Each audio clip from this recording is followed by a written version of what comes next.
Welcome, ladies and gentlemen. This is Empress Pamela. Welcome to another edition of Nuggets of Wisdom, Healing, Healing, whoa, whoa, whoa, Healing. Yep, sharing my healing journey. In this video, I will share my notes. I have some previous videos that I've shared. On the last one, I shared like 10 different ways to raise your vibration, which is all part of healing, and some personal wounds. Personal wounds I did share. Wow. Even as an adult. Yeah. I didn't realize. It was about 25 or more different wounds that I shared. So if you're interested, check out my previous video. But today I'm going to share more notes and we'll talk about it. And hopefully you'll get some tips or resonate with at least some of these. Make sure you have your own journal, diary, notebook open in case something I say may resonate or dare I say, trigger something in you or give you inspiration to do something. Yeah, something new and different. Okay, daily flow. Focus on healing. 10 things that I did daily. Haha. You know, I'm not perfect, so I probably didn't do it daily, but I shot for it. I aspired. I intended. Okay, let's see. Number 1, meditation. Even if it's only 3 minutes on Headspace, you got to start somewhere. Even if it's only a minute, start to be comfortable to be alone with yourself or alone with the universe, if that makes sense. A lot of great ideas come through meditation. You are worth it. You are worth the time you take to be with yourself. Number 2, personal development. Yeah. I mean, don't bite off more than you can chew, but even at this stage, I just, in between videos, I did my Duolingo lesson on Spanish, even though I've taken Spanish like since, I think I took my first Spanish class in middle school, maybe 7th grade. And I took Spanish throughout high school and even in college, but I'm just doing like some daily exercise refresher in Spanish. So that's part of what I consider personal development. But whatever turns you on, something, a class, something interesting to you, even if it's only 15 minutes a day, maybe it's reading a self-help book or something like that. Again, you're worth it. You know, that's part of self-love too, is realizing you are worth the time you spend with yourself, being the best version of yourself, and fostering love for self. Healthy nutrition. Wow. Food, water, vitamins. Having a healthy meal. Starting the day off with protein, water, listening to your body. Feed it when it's hungry. Feed it what it needs. Even if it's spinach and salmon. Yeah, do it. Healthy nutrition. Try organic. Do a taste test. See if you can taste the difference between regular strawberries and organic or whatever. I mean, make it fun. Include other people maybe that could benefit from a more nutritious lifestyle. Movement. Number 4, movement. Walk, yoga, dance, Pilates, swim, pickleball, tennis, badminton, volleyball, fun things, just stretching, getting out and stretching on the floor, stretching on your bed. Dare I say sex? Sure, why not? Movement. Number 5, creativity. Lord knows I am a strong proponent of creativity and creation as a way to heal mind, body, soul.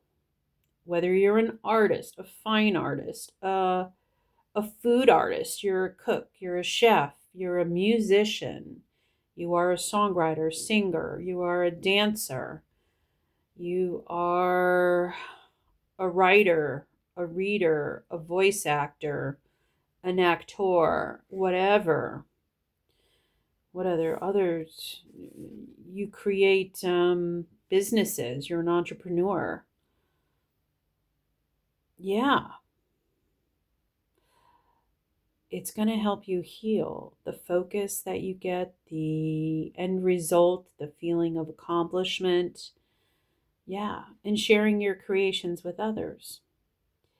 Number 6, replenish, self-care. Replenish your energy. Getting enough sleep. Oh, that's number 7, rest, sleep. But taking care of yourself. So, as the weather changes, our skin can dry out, our lips can dry out. Buy a lip balm, put the lip balm on, do the skin care. Give yourself your hair a hot oil treatment. Taking care of the physical body, but also replenishing your energy through a good night's sleep, a change in environment, going to a new place, sitting out in nature, exploring a new city or something like that, going to a museum. All that can be helpful to re-inspire and re-energize. Number 8, cleanse. Candle, incense, Palo Santo, sage, Epsom salt bath, cleansing your home, cleansing your own physical body, cleansing your office, cleanse your bedroom, change the sheets, move the furniture around. All of that can help the flow of energy. Number 9, truth, authenticity, and unconditional love. Well, you'll realize that the only way to be is to be yourself authentically. And sometimes speaking your truth to others will be shocking. Others may not be able to receive the authenticity of your words, the authenticity of your emotions. If you're an empath like me, showing your reactions in real time, in the realness of the reaction. So, like, as an example, I do still watch Real Housewives, and I watched, and when I'm spending time with my 85-year-old mother who has Alzheimer's, and we're playing cards like we did yesterday, and Salt Lake City was on, and even though it was last season, it was the scene where Mary and her son have the talk, and he reveals his addictions and his the state of his mental health. And tears were just streaming down my face. Again, every time I see that, I'm filled with so much love for him, for her as a mother. It just touches my heart so deeply. And I just cry. I don't care anymore. That's how I feel, and I'm not going to hide it, and I'm not going to feel bad about it, because the love, the unconditional love, is just pouring out. And then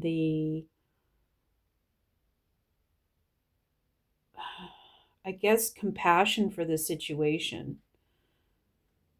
and for them as humans, and for her as a mother going through that with her child. It's just amazing. Uh, it's so heavy, but it's so um, beautiful to feel that much love for someone I don't personally know. But anyway, and not feeling bad about it. But a lot of people don't understand.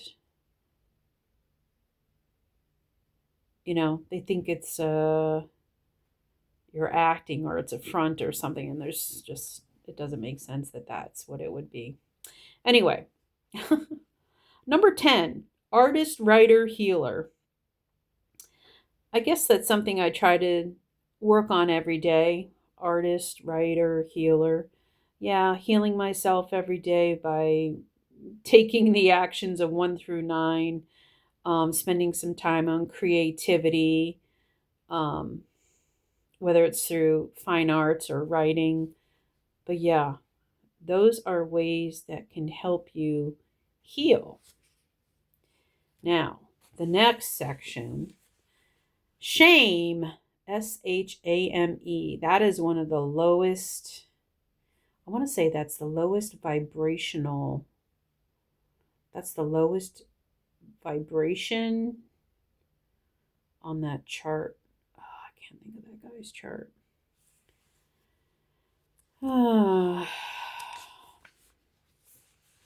The frequency vibration of shame.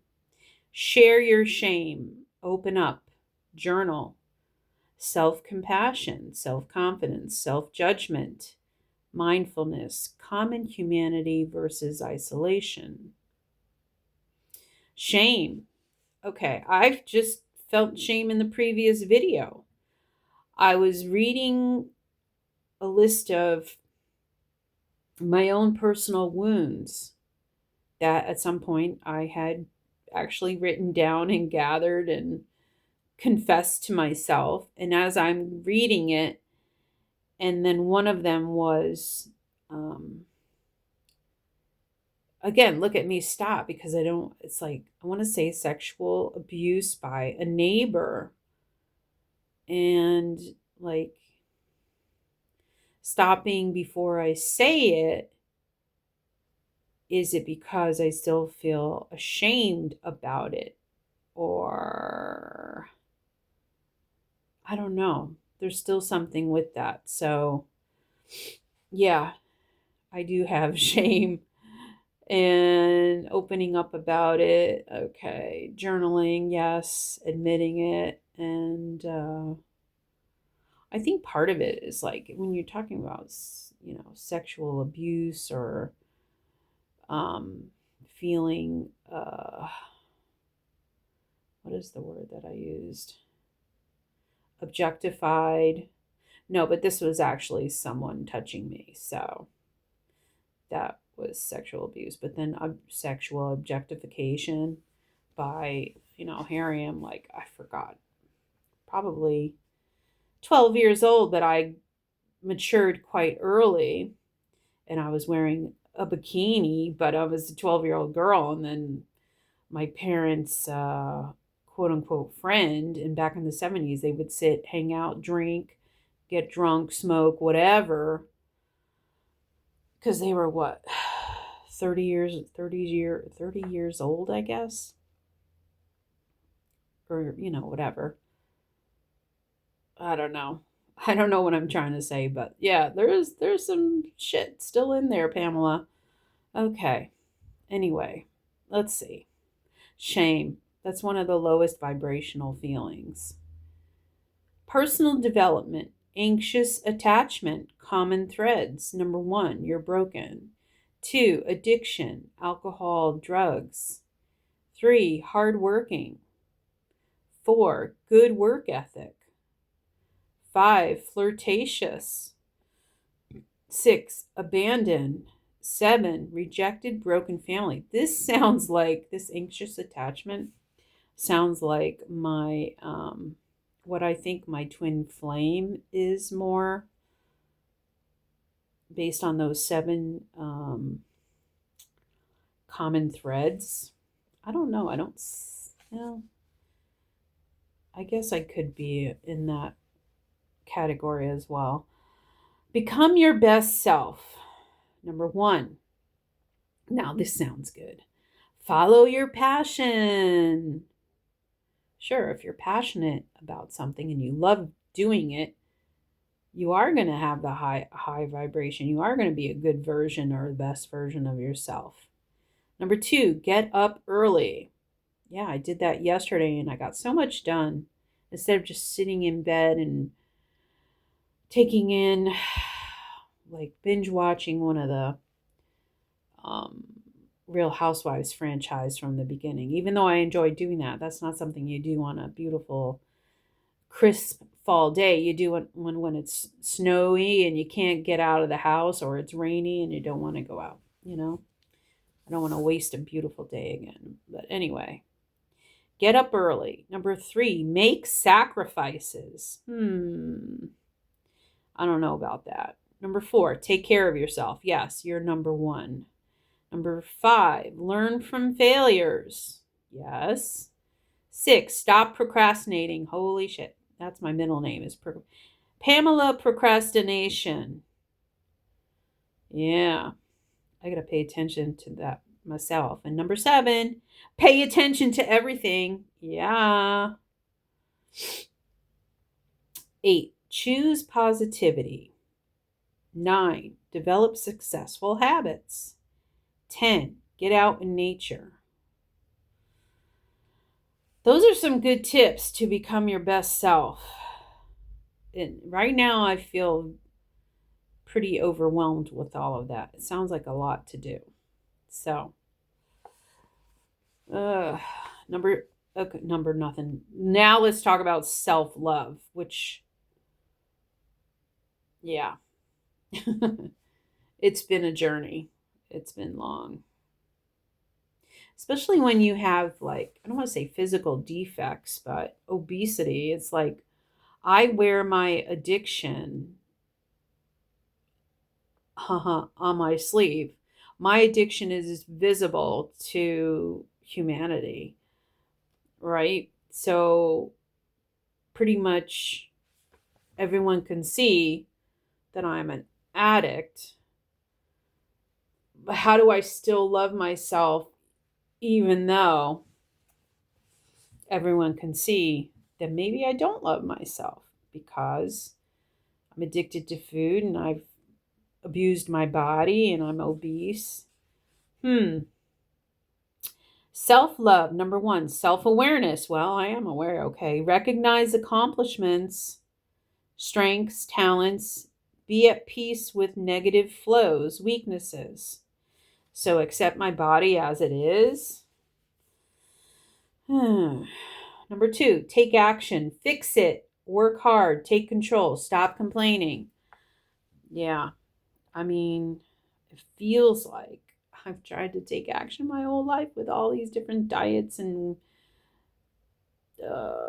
ways of life and lifestyles and everything. It is very hard work.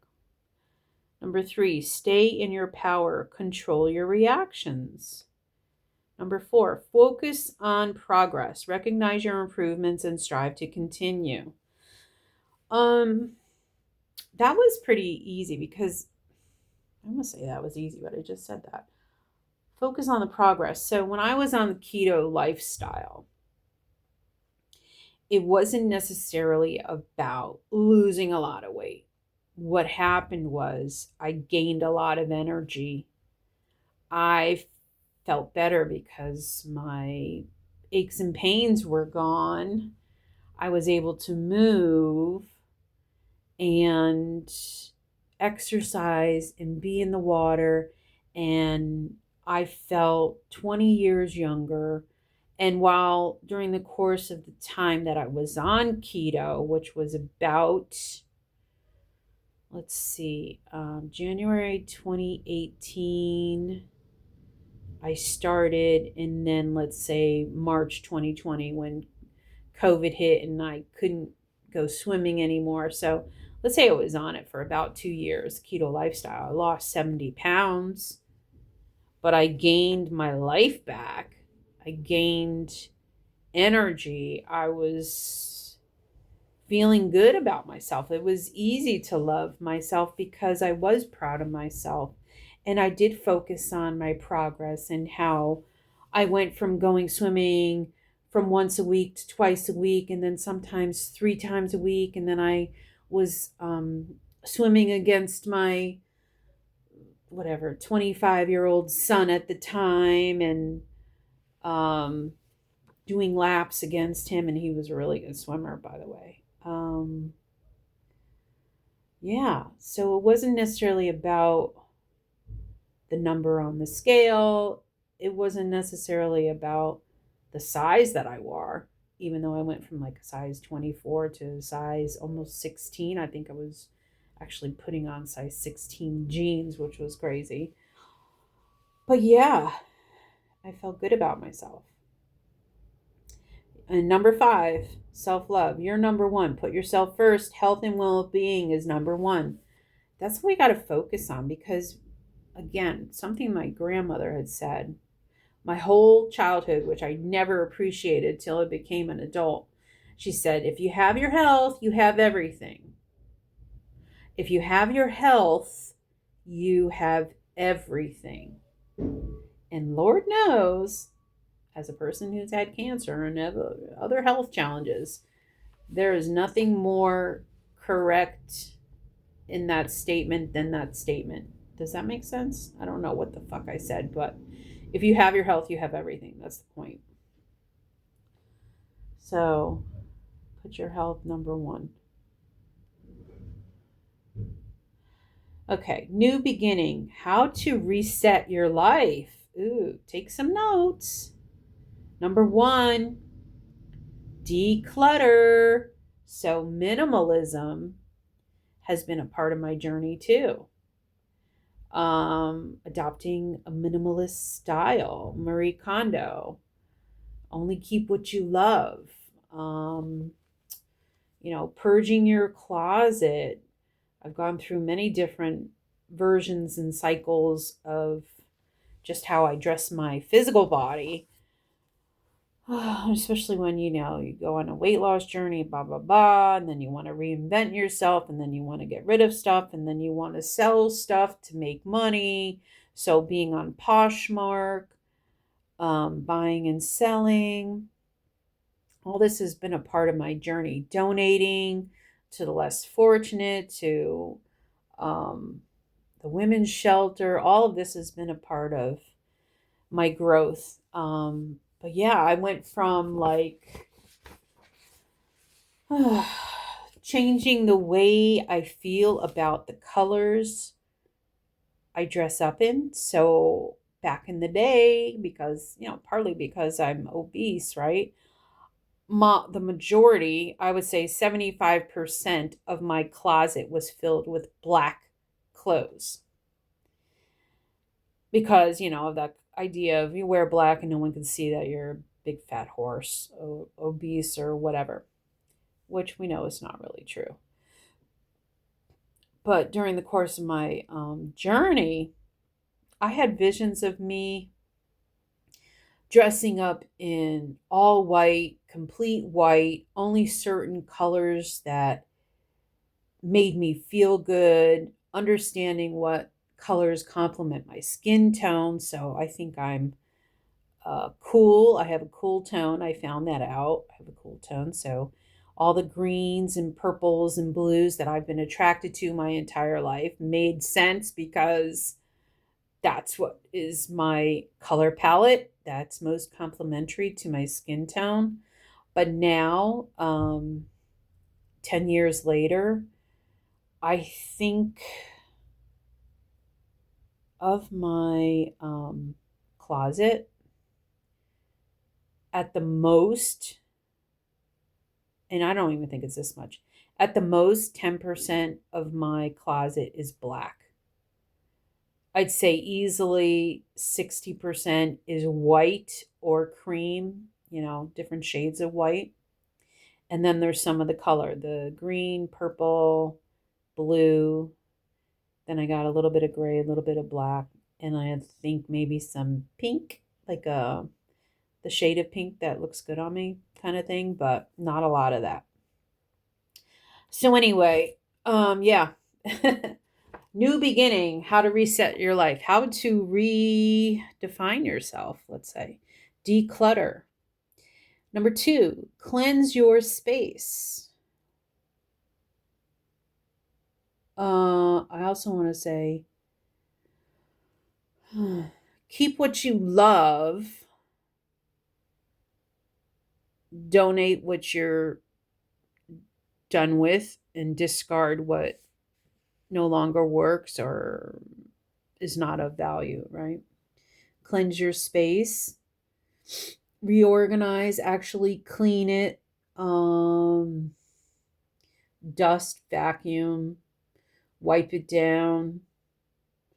Not every day, but do it frequently. Use Palo Santo sage. Light a candle, light an incense. Create a new playlist.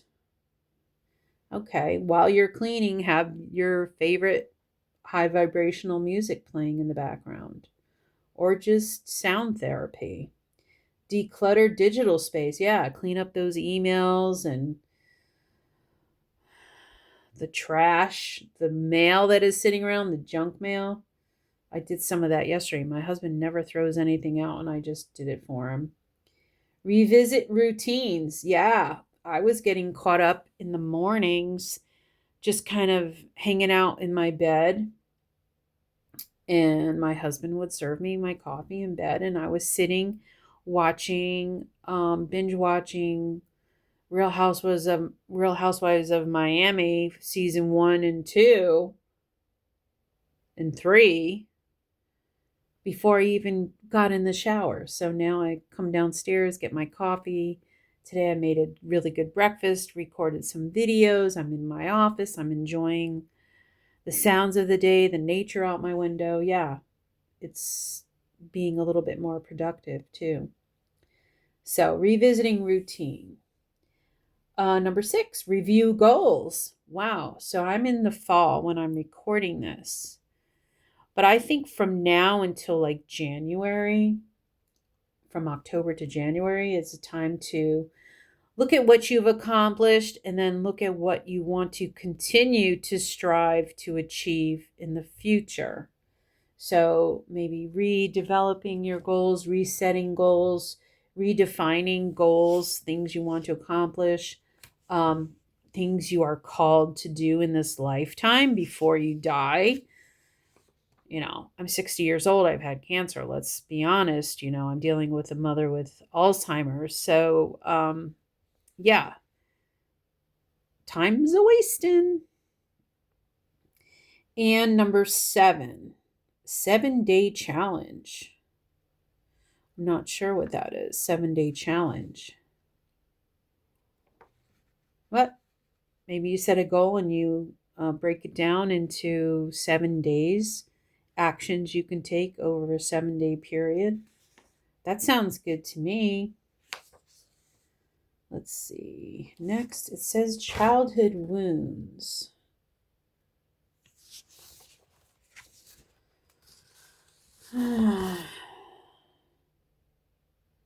Okay, childhood wounds.